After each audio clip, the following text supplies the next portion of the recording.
Então, dando continuidade aí a respeito da extinção e da criação, no caso da criação e extinção dos órgãos públicos. Então, no geral, a criação e a extinção dos órgãos públicos se dá mediante de lei formal. Então, ali em relação ao poder executivo e ao poder judiciário, a iniciativa de lei se dá respectivamente com a iniciativa do chefe dos respectivos poderes.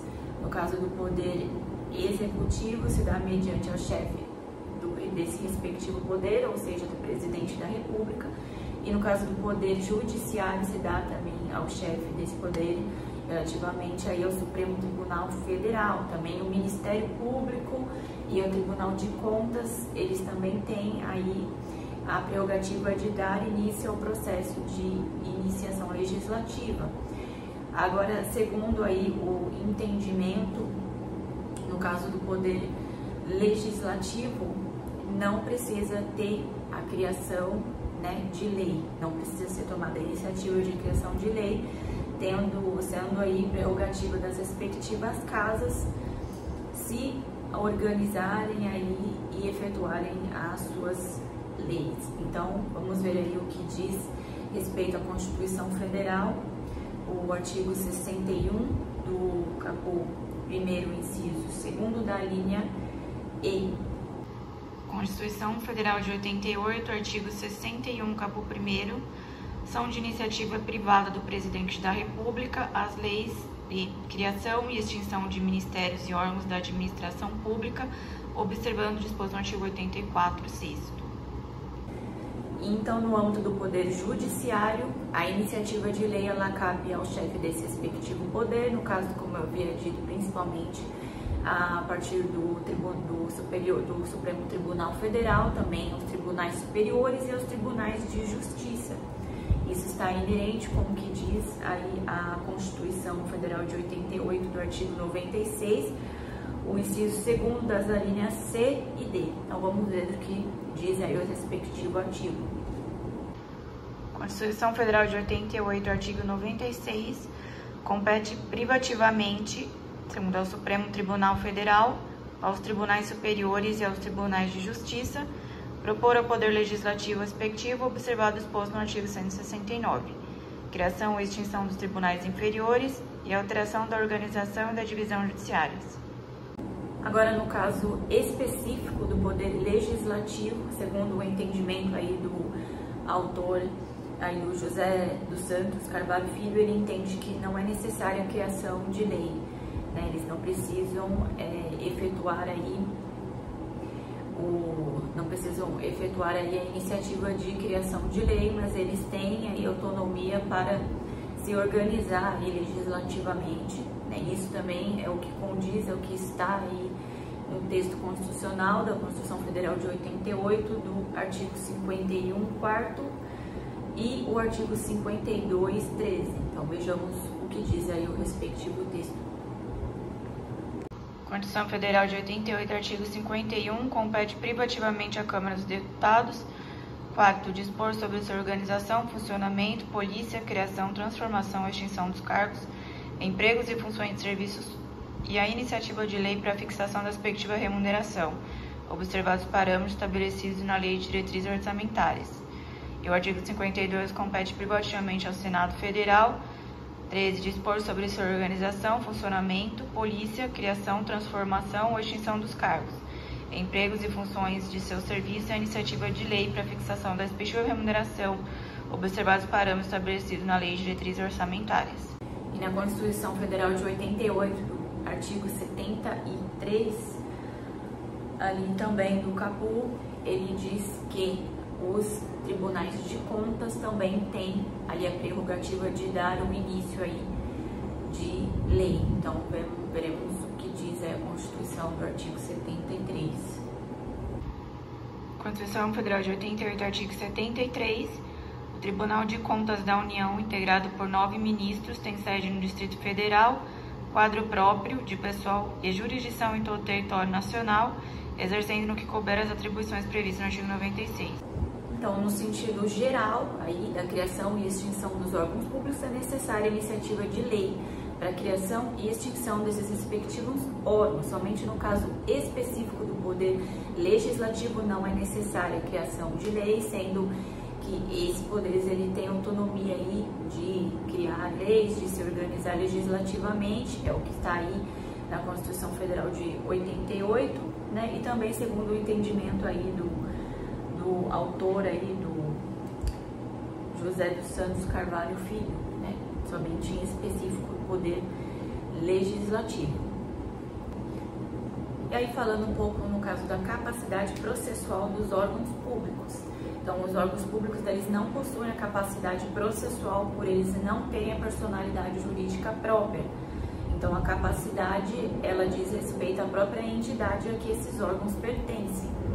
No caso, existe exceção. No caso, alguns órgãos, eles podem aí prover aí a capacidade processual, no caso, para impetrar mandado de segurança, quando violar interesse desses órgãos, aí serem violados por atos de outros órgãos, né? Então, eles podem efetuar, eles têm a capacidade processual apenas nesse caso. E também no caso do Código de Defesa do Consumidor, no seu artigo 82, ele diz que também os órgãos independentes, ali deles terem personalidade jurídica ou não, eles podem impetrar aí o processo, né, inerente aos seus direitos.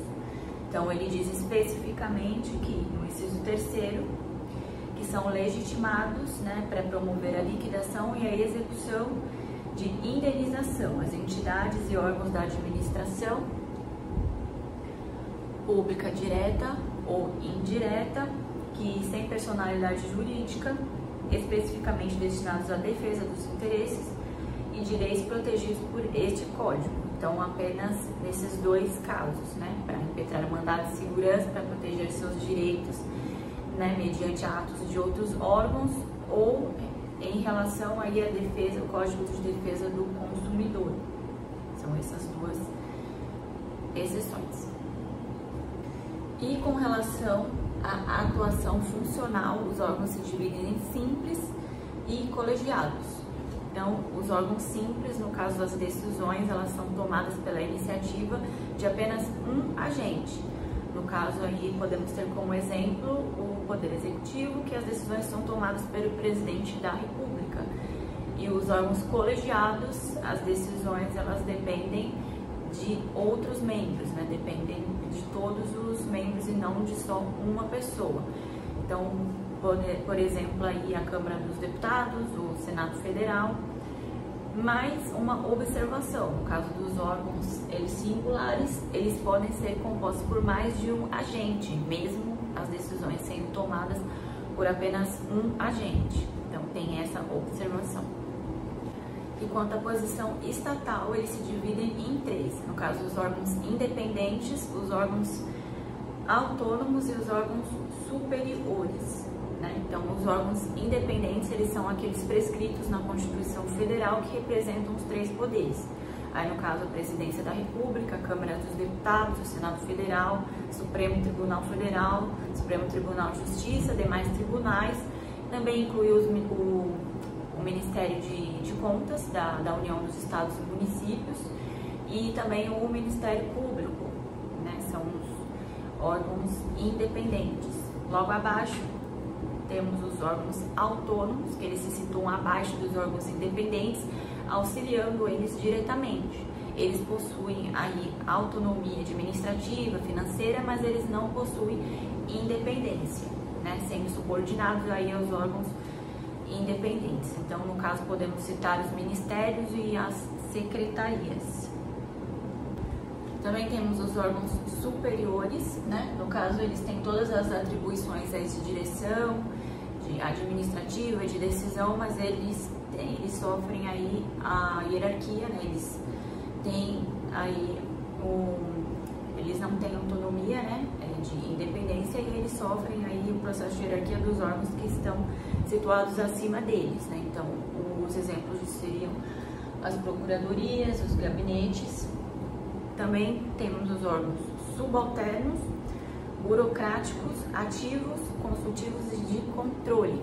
Então, em relação aos órgãos burocráticos,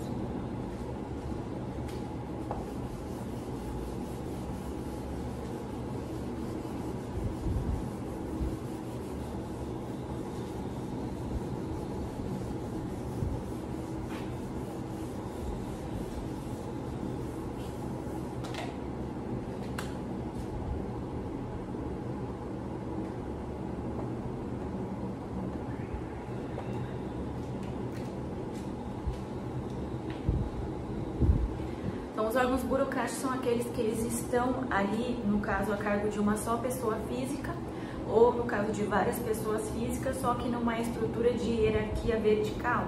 No caso, podemos citar uma diretoria, uma coordenadoria, né?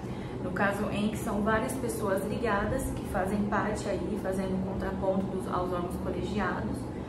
E, como eu disse, eles são formados por várias pessoas físicas, né, ordenadas horizontalmente ou verticalmente, ou seja, é uma relação de coordenação e não de hierarquia especificamente. Então, podemos aí exemplificar como as diretorias, né, uma diretoria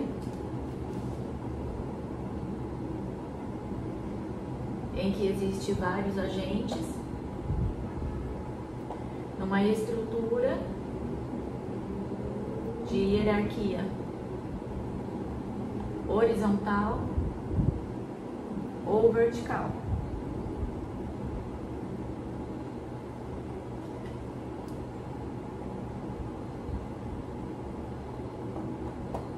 No caso aí da hierarquia vertical, seria no caso um diretor e várias pessoas relacionadas aí ou interligadas a ele. E no caso da hierarquia horizontal, no caso seria uma relação de coordenação e não de hierarquia ligada a várias pessoas físicas que fazem parte aí desse órgão. E por último, os órgãos ativos, consultivos e de controle.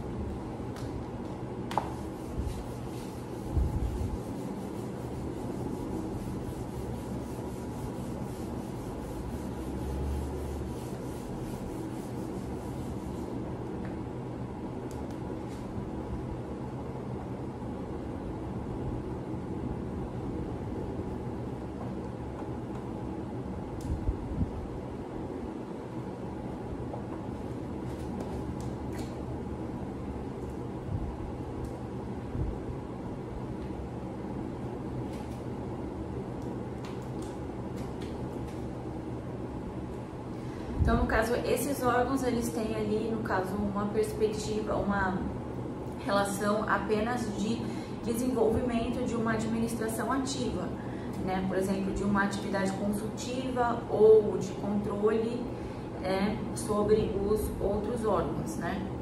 Então, ele possui como função primordial isso, respectivamente, né? Desenvolvimento, né, de administração ativa, de consultiva e controle dos outros órgãos, como o próprio nome já diz, são órgãos ativos, consultivos e de controle. Essa é a atribuição desses órgãos, apenas consultar outros órgãos ali.